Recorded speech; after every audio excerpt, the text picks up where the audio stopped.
Hello everyone, this is doctor Anjali. Welcome to my YouTube channel. आज की class में हम स्टार्ट करने जा रहे हैं ग्रेविटेशन पार्ट 2। और जो टॉपिक कवर करेंगे हम आज की क्लास में that is Newton's law of gravitation, universal constant of gravitation, uniform circular motion, centripetal force and inverse square law. तो स्टार्ट करते हैं अपना chapter Newton's universal law of gravitation के साथ। तो देखिए, Newton's universal law of gravitation, what is this? Basically Newton ने एक ग्रेविटी का रूल दिया था, ग्रेविटेशन का रूल दिया था, जो कहां पे एप्लीकेबल होता है? In the whole universe. मतलब जो यूनिवर्सल लॉ ऑफ ग्रेविटेशन है ये पूरे यूनिवर्स पे एप्लीकेबल है। मतलब जो भी दो बॉडीज, अब इसका मीनिंग समझते हैं कि basically Newton's universal law of gravitation के अंदर है क्या। न्यूटन्स ने ये बोला कि पूरे यूनिवर्स में कोई भी दो बॉडीज है जिनके अंदर मास है, मतलब कोई भी दो बॉडीज जिनके अंदर मास है, वो क्या करती हैं? एक दूसरे को अट्रैक्ट करती हैं, ठीक है। और वो अट्रैक्ट कैसे करती हैं? एक फोर्स के साथ। जैसे एज यू कैन सी, यहाँ पे एक बॉडी है जिसका मास m1 है, दूसरी बॉडी है जिसका मास m2 है। तो ये दोनों क्या करेंगे? एक दूसरे पे ग्रेविटेशनल फोर्स क्रिएट करेंगे, ठीक है।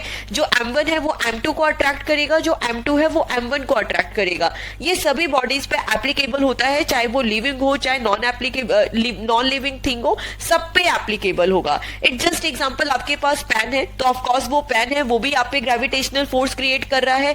आप भी पेन पे ग्रेविटेशनल फोर्स क्रिएट कर रहे हो। आपके पास मोबाइल है, मोबाइल आप पे ग्रेविटेशनल फोर्स क्रिएट कर रहा है, और जो मोबाइल है वो भी आप पे ग्रेविटेशनल फोर्स क्रिएट कर रहा है। Okay, now you can ask to me कि मैम अगर ये दोनों चीजें हम पे ग्रेविटेशनल फोर्स लगा रही है तो ये दोनों चीजें मूव क्यों नहीं हो रही है? हम मूव क्यों नहीं हो रहे हैं? मान लो मोबाइल है, मोबाइल ने आप पे ग्रेविटेशनल फोर्स लगाया तो आपको तो मूव होना चाहिए था, बट आप मूव क्यों नहीं हो रहे हो? या आपका मोबाइल क्यों नहीं मूव हो रहा है? क्योंकि बेटा वो ग्रेविटेशनल जो फोर्स है उसका अमाउंट बहुत कम होता है। ओके, अमाउंट क्या होता है? बहुत कम होता है। जो ग्रेविटेशनल फोर्स होता है उसको हम क्या बोलते हैं? वीकेस्ट फोर्स बोलते हैं। क्या बोलते हैं? Weakest force. तो now we learn Newton's universal law of gravitation. According to Newton's universal law of gravitation, every object in the universe, मतलब कोई भी ऑब्जेक्ट है जो यूनिवर्स में है, attracts every other object with a force. Okay, जो कोई भी ऑब्जेक्ट है वो दूसरे ऑब्जेक्ट को अट्रैक्ट करता है एक फोर्स के साथ। अब ये फोर्स का अमाउंट क्या होता है? हमें ये तो बात समझ आ गई कि कोई भी दो बॉडीज हैं उनके बीच में ग्रेविटेशनल फोर्स लग रहा है, बट ये ग्रेविटेशनल फोर्स किस अमाउंट में है? तो that is directly proportional to the product of the masses. Okay, now you can see, यहाँ पे क्या किया हमने? प्रोपोर्शनल का साइन लगाया है। तो ग्रेविटेशनल फोर्स किस अमाउंट में लगेगा? डायरेक्टली प्रोपोर्शनल टू द, ये जो दोनों मासेस हैं इनके प्रोडक्ट के equal, and inversely proportional to the square of the distance between the centre. Okay, ये दोनों बॉडीज हैं, इन दोनों बॉडीज के मान लेते हैं जो बीच का डिस्टेंस है, हमने क्या लिया? डी लिया। तो inversely proportional to the square of the distance between the centre. Okay, तो that is the gravitational force का फॉर्मूला। अब हम यहाँ पे एक बहुत इंपॉर्टेंट कंसेप्ट को समझेंगे कि बेटा ये तो ठीक है, यहाँ पे प्रोपोर्शनल का साइन लगाया है, बट एग्जैक्टली प्रोपोर्शनल का मीनिंग क्या है? ये प्रोपोर्शनल साइन क्यों लगाया है? यहाँ पे डायरेक्टली इक्वल का साइन नहीं लगाया। तो देखिए, मैं फैक्ट बताती हूँ आपको कि ये सारे चैप्टर्स पे एप्लीकेबल होगा कि बेसिकली हम प्रोपोर्शनल का साइन क्यों लगाते हैं। मान लीजिए ये जो फोर्स है, मतलब मैंने देखा कि जो ग्रेविटेशनल फोर्स है ये दोनों के बीच में कितना लग रहा है? एक नियर बाय एग्जांपल ले लेते हैं, 5 न्यूटन का लग रहा है, ठीक है। एकदम से समझने के लिए हमने एग्जांपल लिया। अब हम क्या करते हैं? मान लीजिए दोनों बॉडीज के मासेस को मल्टीप्लाई किया और उनके बीच का डिस्टेंस है उसको हमने स्क्वायर किया, ओके, डिवाइड किया, तो हमें यहाँ पे कुछ 4.98 न्यूटन मिलता है। ओके, तो बेसिकली ये जो 0.2 न्यूटन है ये कहां गया? 0.2 न्यूटन तो आया ही नहीं है। तो हाउ कैन वी से कि these equation are equal? Equal तो नहीं है ना, 0.2 न्यूटन का कहीं ना कहीं डिफरेंस आ गया। तो बेटा ये क्या होते हैं? अदर पैरामीटर्स होते हैं। जैसे कि मान लीजिए कभी प्रेशर में चेंज आ गया, कभी एटमॉस्फेयर चेंज हो गया, थोड़ा सा कोल्ड हो गया, एयर का फ्लो थोड़ा सा फास्ट हो गया, तो इससे क्या होता है? थोड़ा बहुत अमाउंट ऊपर नीचे हो जाता है। तो ये बहुत सारे अदर पैरामीटर्स हैं जो बहुत ही मिनिमल इफेक्ट प्रोड्यूस करते हैं, बहुत ही थोड़ा सा इफेक्ट प्रोड्यूस करते हैं। तो इनको हमें स्टडी करने का ऐसा कोई रिक्वायरमेंट नहीं होता है, क्योंकि मोटा मोटा तो देखेंगे तो हमें क्या हो रहा है? इन्हीं पैरामीटर से हमारा रिजल्ट आ रहा है कि आपने m1 m2 को मल्टीप्लाई किया, ओके, एंड जो इनका जो डिस्टेंस है इसको स्क्वायर करके उसको डिवाइड कर दिया, तो उससे आपका मोस्ट ऑफ रिजल्ट आ जाता है। बट जो छोटा मोटा रिजल्ट रह जाता है, ठीक है, 0.12% का, तो उसको क्या करते हैं? हम कांस्टेंट लेके चल लेते हैं। तो न्यूटन ने इसी कांस्टेंट को क्या बोल दिया? Gravitational constant. ओके, तो यहाँ पे एज यू कैन सी सबसे पहले हमने फॉर्मूला लिखा, F is directly proportional to m1 m2 upon D square. Okay, अब हम क्या करते हैं, यहाँ पे प्रोपोर्शनल का साइन हटाते हैं, क्या करते हैं, प्रोपोर्शनल का साइन हटाते हैं और यहाँ पे क्या लगाया, g लगाया, m1 m2 upon D square. तो जो 0.2 था ना वो ये g है, एग्जैक्टली नहीं है, g का वैल्यू बिल्कुल अलग है, बट वो क्या था, एग्जांपल आपको केवल समझाने के लिए लिया गया था। ओके, तो that is the formula of universal law of gravitation. Okay, तो यहाँ पे जी को हम क्या बोलते हैं, constant of proportionality and universal gravitational constant. Okay, तो अब हम आगे चलते हैं और इस टर्म को बहुत अच्छे से समझते हैं। तो देखिए यहाँ पे F equal to G m1 m2 upon R square है। ओके, तो that is our basic formula. But competitive exam के अंदर, चाहे बोर्ड एग्जाम के अंदर, एक कंपैरिजन वाले जो क्वेश्चन होते हैं ना बेटा, वो बहुत इंपॉर्टेंट रोल प्ले करते हैं। किस तरीके से कंपैरिजन वाले क्वेश्चन रोल प्ले करते हैं मैं आपको सॉल्व करके बताती हूँ। मान लीजिए मैं आपको ऐसे ही बोल रही हूँ कि बेटा ठीक है, ग्रेविटेशनल फोर्स जो लग रहा है, बट अब मैं क्या करती हूँ, जो भी मेरे पास मास था ना उसमें से मैं एक बॉडी का मास ना डबल कर देती हूँ। केवल एक बॉडी है, उसका मास मैंने डबल कर दिया, तो ग्रेविटेशनल फोर्स पे क्या इफेक्ट पड़ेगा। तो मैंने क्या किया, अपना बेसिक फॉर्मूला लिखा और क्या किया, केवल एक बॉडी का मास डबल हो रहा है ना, तो केवल m1 उठाया, केवल एक बॉडी का मास डबल कर दिया। आप m2 का भी डबल कर सकते हो, क्योंकि यहाँ पे ये नहीं बताया किस बॉडी का किया है, केवल ये बताया है एक बॉडी का मास हमने डबल किया है, तो आगे 2 से मल्टीप्लाई कर दिया, सेम फॉर्मूला लिख लिया। ओके, अब देखिए आगे क्या करते हैं, तो यहाँ पे फॉर्मूला क्या मिला हमें, g 2m1 m2 upon R square. 2 आगे आया, क्या बचा, g m1 m2 upon R square. तो now you can say f equal to g m1 m2 upon R square तो है ही, तो मतलब आगे किसका मल्टीप्लाई हो गया, 2 का। तो जो न्यू फोर्स है वो क्या मिला आपको, डबल होके मिला। क्या मिला, डबल होके मिला। तो अगर मैं एक ऑब्जेक्ट का मास डबल करती हूँ तो मेरा फोर्स भी क्या हो गया, डबल हो गया। मुझे डायरेक्टली भी आंसर देना आना चाहिए, क्योंकि मुझे f का फॉर्मूला पता है ना, f equal to g m1 m2 upon R square. तो f is directly proportional to m1 ना, तो अगर एक बॉडी का मास डबल किया है तो फोर्स ऑटोमेटिकली डबल हो गया। इन द सेम वे अगर मैंने आपको बोला कि बेटा मैं दोनों ऑब्जेक्ट का मास डबल कर रही हूँ, ये 2 मासेस है, दोनों का मास डबल कर दिया, तो 2 इंटू 2 कितना हो जाएगा, फोर्स 4 टाइम हो जाएगा। ओके, आप सॉल्व भी कर सकते हो। आपने जो फर्स्ट बॉडी ली उसकी जगह पुटअप किया 2m1, आपने जो सेकंड बॉडी ली उसकी जगह पुटअप किया 2m2, क्योंकि दोनों बॉडीज का मास डबल कर दिया। 2 मल्टीप्लाई बाय 2 4 आ गया, 4g m1 m2 upon R square. तो नाउ यू कैन से कि जो मेरा न्यू फोर्स है वो कितना टाइम हो गया, 4 टाइम्स हो गया। अब इन द सेम वे ये तो मैंने मासेस पे देखा, अब मैं अगर आपको रेडियस का बोलती हूँ तो अब देखिए फोर्स का formula I know very well, F equal to g m1 m2 upon R square.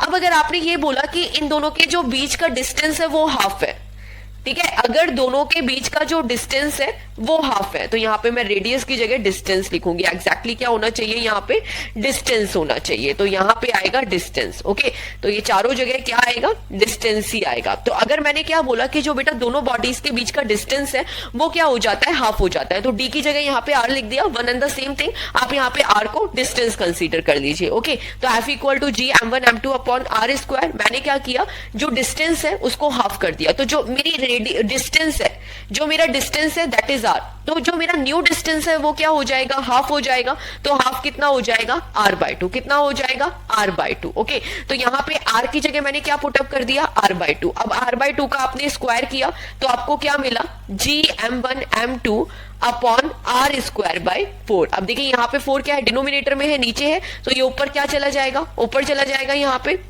Multiply में आ जाएगा। तो नाउ यू कैन से अब आपका न्यू फॉर्मूला क्या मिला, 4g m1 m2 upon R square. तो अगर आप इस इक्वेशन से कंपेयर करें तो अगर आपने डिस्टेंस को हाफ किया तो जो फोर्स है वो क्या हो गया, 4 टाइम्स हो गया।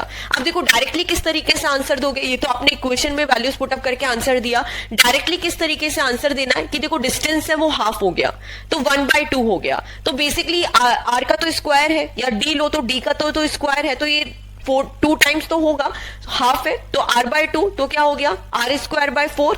4 ऊपर गया तो कितना हो गया, 4 टाइम्स। तो आपको डायरेक्टली भी आंसर इसका देना आना चाहिए। इन द सेम वे अगर मैंने आपको बोला कि जो डिस्टेंस है बेटा वो डबल हो गया, डिस्टेंस को क्या किया मैंने यहाँ पे डबल कर दिया, तो again I take the formula f equal to g m1 m2 upon R square.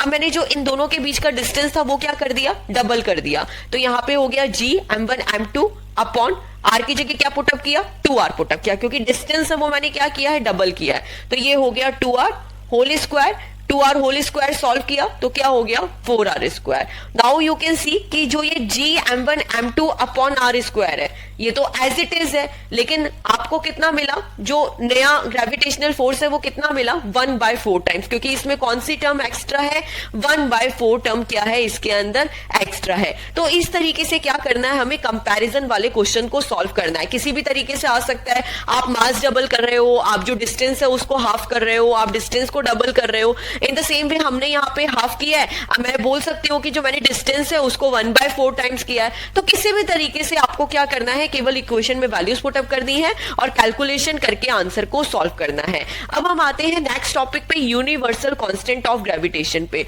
तो universal constant of gravitation exactly है क्या? तो ग्रेविटेशनल फोर्स का फॉर्मूला तो हमें पता है क्या होता है, F = G m1 m2 upon r square. और यहाँ पे जो G है इसी को हम क्या बोलते हैं, यूनिवर्सल कांस्टेंट ऑफ ग्रेविटेशन। लेकिन अब इसे सॉल्व कैसे करेंगे? तो देखिए यहाँ पे मैं एज इट इज देखिए इक्वेशन को सॉल्व कर रही हूँ।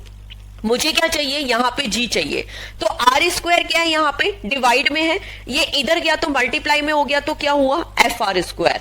m1 m2 क्या है, इधर मल्टीप्लीकेशन पे है, ये नीचे गए तो क्या हो गए, डिवाइड में हो गए। इसी तरीके से आपको G की वैल्यू मिलेगी। तो फोर्स की वैल्यू क्या थी, F = G m1 m2 upon r square, और यहां से मुझे G की वैल्यू क्या मिली, FR square upon m1 m2। Okay, तो ये मेरे पास क्या मिल गया, G का फॉर्मूला। अब अगर मुझे G की यूनिट लिखनी है, तो मैं कैसे लिखूंगी? तो फोर्स की यूनिट क्या होती है बेटा, न्यूटन।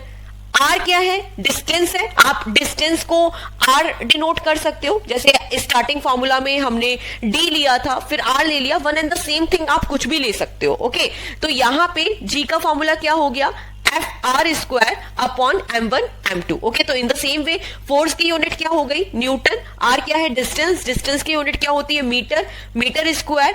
m1 m2 क्या है, मास है, मास की यूनिट क्या होती है, kg। तो यहां पे आ गया kg इंटू kg स्क्वायर। तो ये तो एक g की यूनिट हो गई जो आपको याद होनी चाहिए, एंड ऑफ कोर्स एग्जाम में पूछी भी जाती है। तो ये हो गई हमारी g की यूनिट, ये हमें g की यूनिट समझ आ गई। अब हम इसकी डेफिनेशन समझते हैं कि यूनिवर्सल कांस्टेंट ऑफ ग्रेविटेशन की डेफिनेशन लिखनी कैसे है। बिकॉज ऑफ कोर्स बच्चों को लिखनी नहीं आती है, रटते हैं बिकॉज ऑफ समझ नहीं आता है, क्योंकि तो यहाँ पे हम इसको ध्यान से समझते हैं कि एग्जैक्टली हमें इसको कैसे लिखना है। तो देखिए यहाँ पे हमने क्या किया बेटा, यहाँ पे क्या किया, इस फॉर्मूले को देखेंगे आप, तो जो डिस्टेंस है ना, मान लीजिए ये दो बॉडीज हैं, एक बॉडी है m1, दूसरी बॉडी है m2, और ये जो दोनों के बीच का डिस्टेंस है जिसको हम r ले रहे हैं वो उसको हमने 1 मीटर लिया, और जो ये दोनों बॉडीज के मासेस हैं ये भी क्या ले लिए, 1 kg के ले लिए। तो दोनों के बीच का डिस्टेंस कितना हो गया, 1 मीटर, दोनों के बीच के मासेस कितने हो गए, 1 kg। तो now you can C r को 1 पुटअप किया,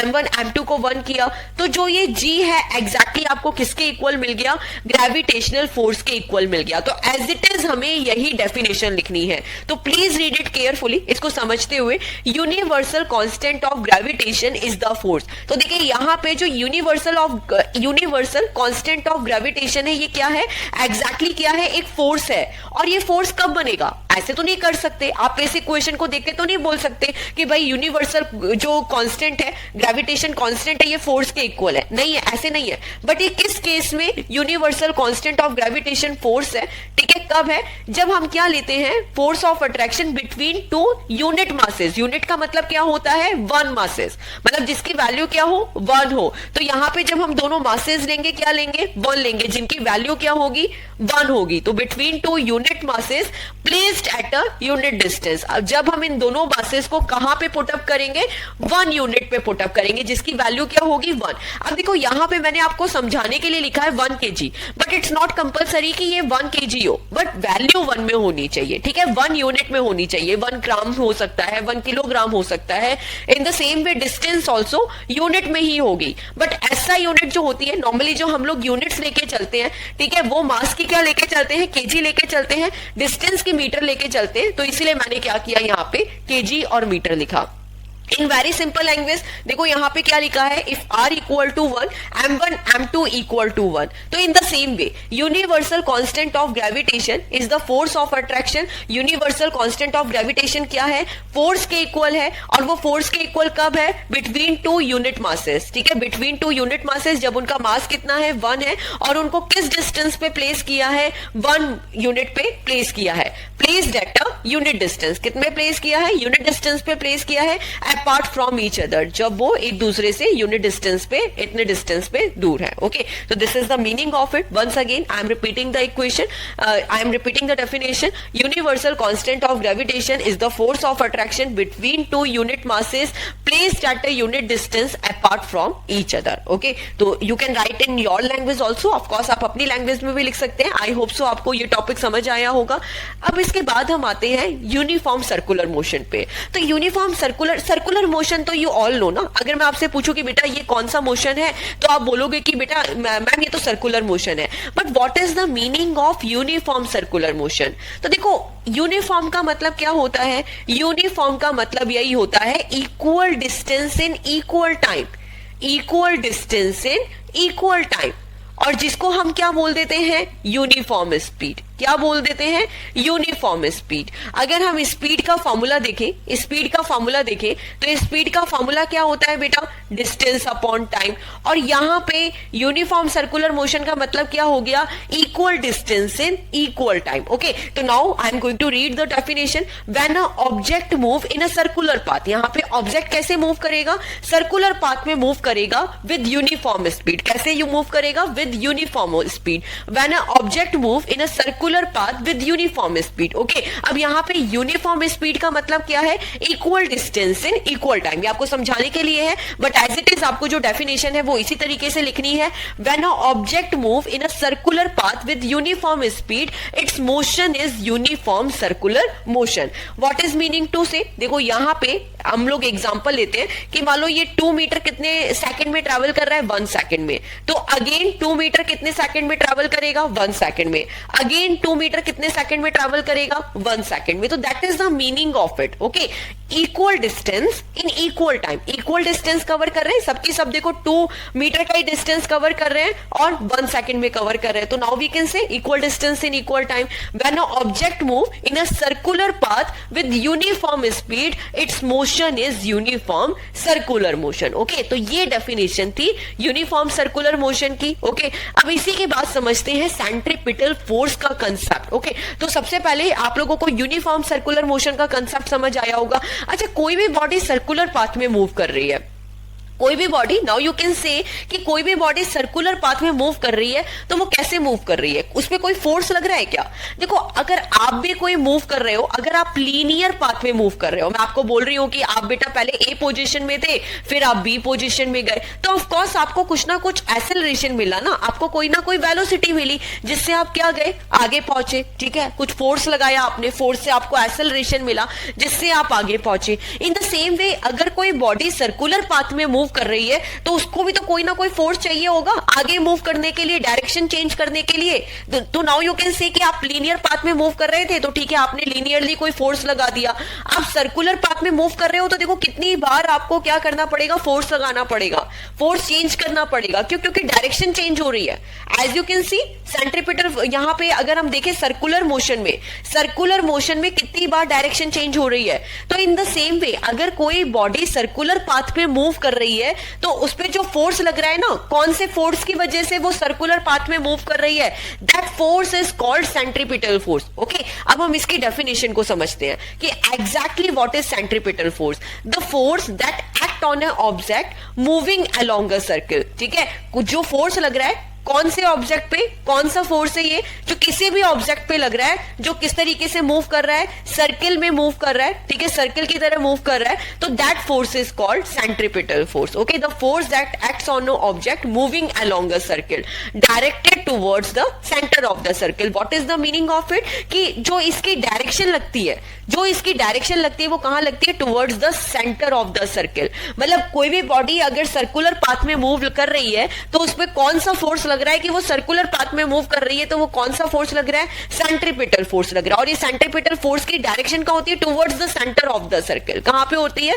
towards the centre of the circle, centre की तरफ, सेंटर के अंदर की तरफ होती है। ओके, तो फॉर्मूला क्या होता है सेंट्रीपिटल फोर्स का, आपको याद होना चाहिए, mv²/r। m क्या है, जो बॉडी सर्कुलर पाथ में मूव कर रही है उसका मास, और व्हाट इज द v, वो जिस वेलोसिटी से मूव कर रही है, एंड r जो ये डिस्टेंस है सेंटर से जो रेडियस का यहाँ पे बॉडी का डिस्टेंस है, तो ये r को हम यहाँ पे रेडियस लिख देते हैं। ओके, जो ये सेंटर से लेके डिस्टेंस होता है जहां पे वो सर्कुलर पाथ में मूव कर रही है, तो that is the r। Okay, radius. Okay, तो ये सेंट्रीपिटल फोर्स का फॉर्मूला है जो आपको याद होना चाहिए। तो देखिए न्यूटन ने क्या बोला, अब इसके बाद सेंट्रीपिटल फोर्स की तो डेफिनेशन आपको समझ आ गई, बट न्यूटन ने क्या बोला सेंट्रीपिटल फोर्स के लिए। न्यूटन ने कहा कि जो ये सेंट्रीपिटल फोर्स है यही रिस्पॉन्सिबल है सर्कुलर मोशन के लिए। ऑफ कोर्स अगर कोई बॉडी पे सेंट्रीपिटल फोर्स लगेगा ना तभी वो बॉडी सर्कुलर पाथ में मूव करेगी, वरना वो बॉडी सर्कुलर पाथ में मूव कर ही नहीं सकती। और यही न्यूटन ने बोला था कि जो सेंट्रीपिटल फोर्स है यही रिस्पॉन्सिबल होता है सर्कुलर मोशन के लिए। क्योंकि सेंट्रीपिटल फोर्स होता ही क्या है, डेफिनेशन ही क्या है, जब सेंट्रीपिटल फोर्स लगता है the force that act on a object moving along a circle. ठीक है, जब सेंट्रीपिटल फोर्स लग रहा है तो बॉडी किस तरीके से एक्ट कर रही है, बॉडी किस तरीके से एक्ट कर रही है, सर्कुलर पाथ में मूव करने के लिए उस तरीके से एक्ट करती है। और इसकी डायरेक्शन क्या होती है, towards the centre of the circle. तो ये तो न्यूटन ने अपने फर्स्ट पॉइंट पे एक्सप्लेन कर दिया। अब उसने सेकंड पॉइंट क्या एक्सप्लेन किया, सेकंड पॉइंट क्या एक्सप्लेन किया, उसने सेकंड पॉइंट ये एक्सप्लेन किया, inversely proportional to the square of the distance between the planet and the sun. Okay, तो देखिए यहां से एक बहुत इंपॉर्टेंट कंसेप्ट आया इनवर्स स्क्वायर लॉ का। तो देखिए इनवर्स स्क्वायर लॉ क्या है मैं आप लोगों को अभी एक्सप्लेन करती हूँ। इन द स्टार्टिंग हमने क्या कंसेप्ट समझा था, Newton's universal law of gravitation. तो जो न्यूटन ने जो ये यूनिवर्सल लॉ ऑफ ग्रेविटेशन दिया था इसमें आपने यही पढ़ा है, G(m1m2) डिवाइडेड बाय r²। तो इसको कहीं से तो समझ में आया होगा ना, कहीं से तो उसने दिमाग लगाया होगा कि ये दोनों मासेस के प्रोडक्ट के इक्वल होती है और उनके डिस्टेंस के स्क्वायर के इनवर्सली प्रोपोर्शनल होती है। तो ये उसको आइडिया कैसे आया, ये न्यूटन को आइडिया कैसे आया, तो ये न्यूटन को आइडिया आया था कैप्लर्स लॉ से। कहां से आया था, कैप्लर्स लॉ से। तो जो कैप्लर्स लॉ है वो ऑफ कोर्स हमने प्रीवियस क्लास में समझा था। ओके, तो इसी लॉ को बोला है, जो ये f है डायरेक्टली प्रोपोर्शनल टू 1/r² है, तो that is called inverse square law, जिसको हम क्या करेंगे नेक्स्ट पॉइंट पे समझेंगे। तो ये न्यूटन के दो बहुत बड़े कंक्लूजन थे जिसमें उसने क्या एक्सप्लेन किया कि सेंट्रीपिटल फोर्स होता है वो किसके लिए रिस्पॉन्सिबल होता है, सर्कुलर मोशन के लिए रिस्पॉन्सिबल होता है, and inversely proportional to the square of the distance between the planet and the sun. तो जो ये सेंट्रीपिटल फोर्स है that is directly proportional to the 1/r² also. Okay, तो यहां पे हम inverse square law of gravitation को भी समझते हैं। तो देखो inverse square law of gravitation exactly क्या है, इसको हम क्या करेंगे डेप्थ में समझेंगे। तो न्यूटन ने अपने जो लॉ में यही बताया था कि जो सेंट्रीपिटल फोर्स है वो रिस्पॉन्सिबल है सर्कुलर मोशन के लिए, and it is also to the square of the distance between the planet and the sun. Okay, यहाँ पे प्लैनेट एंड द सन का मतलब क्या है कि देखिए कोई भी जो सन है ये सेंटर पॉइंट पे, ठीक है, ये प्लैनेट्स क्या है एलिप्टिकल पाथ में मूव कर रहे हैं, तो ऑफ कोर्स ये भी क्या है सर्कुलर मोशन है, तो इनके जो बीच का डिस्टेंस है उसके इनवर्सली स्क्वायर। ठीक है, तो यही न्यूटन ने क्या किया था, लॉ दिया था, और इसी लॉ को हम क्या बोलते हैं, inverse square law of gravitation. तो now see the question, how did the Kepler help Newton to arrive inverse square law. तो देखिए बेसिकली जो इनवर्स स्क्वायर लॉ है ये किसने प्रूव किया था, ये न्यूटन ने प्रूव किया था, ये आपको समझ आ गया। बट न्यूटन ने किसकी हेल्प लेके प्रूव किया था, तो न्यूटन ने हेल्प ली थी Kepler's law of planetary motion की। इन द प्रीवियस क्लास हमने किस टॉपिक को स्टडी किया था, Kepler's law of planetary motion. तो न्यूटन ने Kepler's law of planetary motion की हेल्प ली थी इनवर्स स्क्वायर लॉ को प्रूव करने के लिए। किसको प्रूव करने के लिए, इनवर्स स्क्वायर लॉ को प्रूव करने के लिए। एज इट इज आपको ये क्वेश्चन बोर्ड एग्जाम में मिलता है, end of course this question is very very important. Okay, तो यहाँ पे हम स्टार्ट करते हैं। एक the first derivation is this, क्योंकि अभी तक हमने कोई भी इस चैप्टर का डेरिवेशन नहीं किया है, this is the first derivation, that's why also this topic is very very important. Okay, तो देखिए कैसे प्रूफ करेंगे। हम यहाँ पे एज्यूम करते हैं कि कोई भी जो ऑब्जेक्ट है, ठीक है, कोई भी ऑब्जेक्ट है वो क्या कर रहा है, सर्कुलर पाथ में मूव कर रहा है, ठीक है, कांस्टेंट है स्पीड के साथ। तो now we can see language में गिवन है consider object moving in a circle with constant speed. तो ऑफ कोर्स इसमें सेंट्रीपिटल फोर्स कितना लगेगा, कितना लगेगा सेंट्रीपिटल फोर्स। यहाँ पे हमें सेंट्रीपिटल फोर्स का फॉर्मूला पता है mv²/r, तो हमने डायरेक्टली यहाँ पे लिख दिया कि जो सेंट्रीपिटल फोर्स है वो किस अमाउंट में लग रहा है, mv²/r। अब आपको क्या करना है, अब आपको यहाँ पे वेलोसिटी की वैल्यू पुटअप करनी है। किसकी वैल्यू पुटअप करनी है, वेलोसिटी की वैल्यू पुटअप करनी है। तो यहाँ पे v क्या है, वेलोसिटी है। वेलोसिटी क्या होती है बेटा, डिस्टेंस अपॉन टाइम। क्या होती है, डिस्टेंस अपॉन टाइम। अब वी नो वेरी वेल कि कोई भी बॉडी अगर सर्कुलर पाथ में मूव कर रही है, ठीक है, तो उसका सर्कमफेरेंस क्या होता है, या फिर हम क्या लेके चलते हैं कि कोई भी बॉडी है अगर सर्कुलर पाथ में ट्रैवल कर रही है तो उसने कितना डिस्टेंस कवर किया है, 2πr का, यही लेके चलते हैं। तो now we can see velocity का फॉर्मूला क्या होता है, डिस्टेंस अपॉन टाइम। अब इसने कितना डिस्टेंस ट्रैवल किया है, 2πr का डिस्टेंस ट्रैवल किया है, एंड टाइम क्या लेंगे, एक पूरे सर्किल का जो टाइम पीरियड है उसको हम क्या लेके चलते हैं, कैपिटल टी।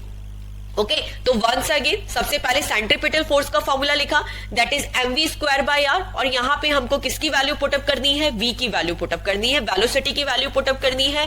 वेलोसिटी क्या होती है, डिस्टेंस अपॉन टाइम। अब कोई बॉडी सर्कुलर पाथ में कितना डिस्टेंस ट्रैवल करती है, 2πr डिस्टेंस ट्रैवल करती है, और उसको कितना टाइम पीरियड लगता है, तो that is the capital T. तो वेलोसिटी का फॉर्मूला क्या हो गया, 2πr upon capital T. Okay, तो अभी तक हमने बेसिकली दो इक्वेशन ली है, एक तो सेंट्रीपिटल फोर्स की दैट इज mv²/r, एंड यहाँ पे वेलोसिटी की that is 2πr upon T. तो देखिए यहाँ पे जो v का वैल्यू है, वो जो v का वैल्यू है हम इस इक्वेशन में, फर्स्ट इक्वेशन में पुटअप करते हैं, ठीक है, जो एज इट इज हमने प्रीवियसली देखा था। तो यहाँ पे v की जगह हमने पुटअप किया 2πr अपॉन टी। ओके, तो v का स्क्वायर है तो यहाँ पे स्क्वायर लिखा दिया। ओके, तो नाउ वी कैन से mv²/r है, m/r अलग से निकाल लिया, जो ये m/r है ये अलग निकाला, v² की जगह v की वैल्यू पुटअप कर दी 2πr/t और इसका होल स्क्वायर लगा दिया। ओके, m/r, अब ये यहाँ पे स्क्वायर को सॉल्व करते हैं, तो 2 का स्क्वायर 4,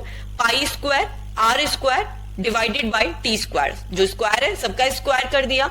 अब जो चीजें कैंसिल आउट हो रही है उनको कैंसिल आउट करते हैं, तो नाउ यू कैन सी एक r है, ये यहां से कैंसिल आउट हो गया, तो ऊपर केवल एक r बचा। तो हमारा फॉर्मूला क्या बना, वंस अगेन फोर्स का 4mr π² अपॉन t²। अब देखो यहाँ पे हम कुछ चेंजेस कर रहे हैं, कुछ चेंजेस क्या कर रहे हैं, ऊपर और नीचे न्यूमरेटर में और डिनोमिनेटर में दोनों जगह r² को मल्टीप्लाई करते हैं। ओके, तो देखो यहाँ पे हमने ऊपर भी r² का मल्टीप्लाई किया एंड नीचे भी r² का मल्टीप्लाई किया। ओके, किस लिए किया, विद इन नेक्स्ट स्टेप आपको समझ आ जाएगा। तो नाउ यू कैन सी कि यहाँ पे देखो r² का ऊपर नीचे मल्टीप्लाई करने के बाद इधर ऊपर एक r है और r² एक्स्ट्रा है, तो यहाँ पे आपको क्या मिल गया, r³ एक एक्स्ट्रा टर्म मिल गई। तो नाउ यू कैन से 4m π² r³ upon r² divided यहाँ पे t² नीचे आ गया। ओके, तो यहाँ पे देखो अभी हम r को r से कैंसिल आउट नहीं कर रहे हैं। क्यों नहीं कर रहे, क्योंकि हमने कैप्लर का थर्ड लॉ पढ़ा है। कैप्लर का थर्ड लॉ क्या होता है, t²/r³ इज कांस्टेंट, यही पढ़ा है हमने, t²/r³ इज कांस्टेंट। तो इसीलिए हमने बेटा ऊपर और नीचे r² को मल्टीप्लाई किया था ताकि हम कैप्लर के थर्ड लॉ का यूज कर सके।